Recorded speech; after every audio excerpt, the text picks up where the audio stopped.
Hello ESL 135 students. This is your second video. It's midweek, March 23rd. I thought I'd check in with you before your quiz. The quiz that you're having on Monday, it's multiple choice and fill in, and I'm going to open it on Monday at 12 o'clock in the morning, and I'll close it just before midnight on Monday. So you can click on quizzes in Canvas anytime to access the quiz, and you take about 40 minutes to do it. And then 2 days later, I'll put the answers up so you can see those, and we can talk about that too. I also sent you an extra reading. Sometimes people want to do a little bit more. So this is an extra reading for chapter 6, and it has some vocabulary and some grammar. I sent it as a PDF in your announcements, so you can just click on that and open it in Adobe Reader. But I did have a request to go over some of the vocabulary in our readings for chapter 7. I cannot mention names because this is an open channel, but it's for everybody in the class. And the reading is about Africa, the shape of Africa. They mention many African countries in the readings, and you can Google and check that on a map. But let's start on page 145. Give you a minute to look at that. And we're looking at some of the vocabulary that we'll go through. So paragraph A, we have cradle of humankind. So the cradles are for babies when they're born. So that's really the start of human civilization. In the same paragraph, we have tribalism, and tribalism, people who stick together, they have pretty much the same culture.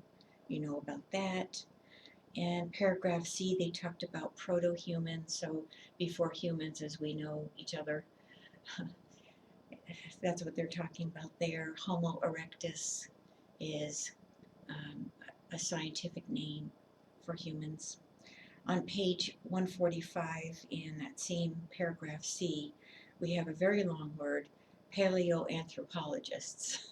And those are people who study the past, and, people, humans. On the next page, we have in page 146, F is called the Fertile Crescent, and that's where they started farming, making food. So they were hunters also, but then growing food added to their diet. In that same paragraph, same page, we have some grains. Sorghum is a grain, millet is a grain.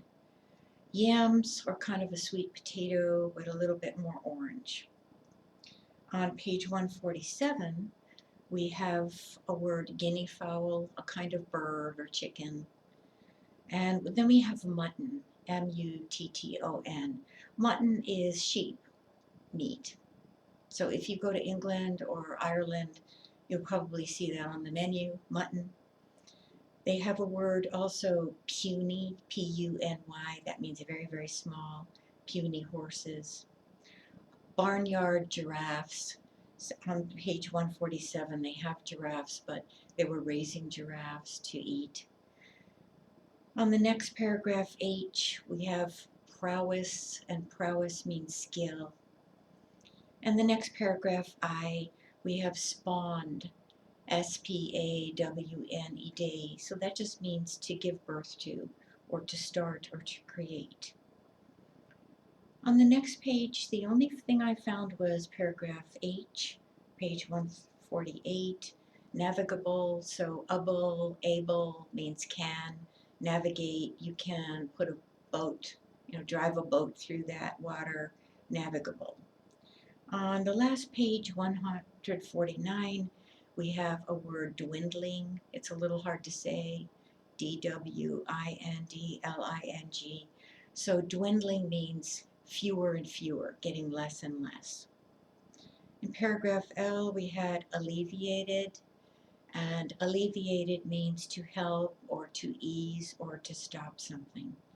So those were, I think, problems in that vocabulary. This chapter was not bad. as far as the vocabulary. I think it was a little bit easier to read. So we'll talk about that. I'll put up some assignments for the first part of Chapter 7, Part 1, and then we'll have assignments for the second part, and that will be Unit 7, Part 2. You'll probably just have one writing assignment for this unit. If you need to email me, remember I answer my emails pretty much all day, even on the weekends. So have a very good day. I'll make another video for you on Sunday. Bye-bye.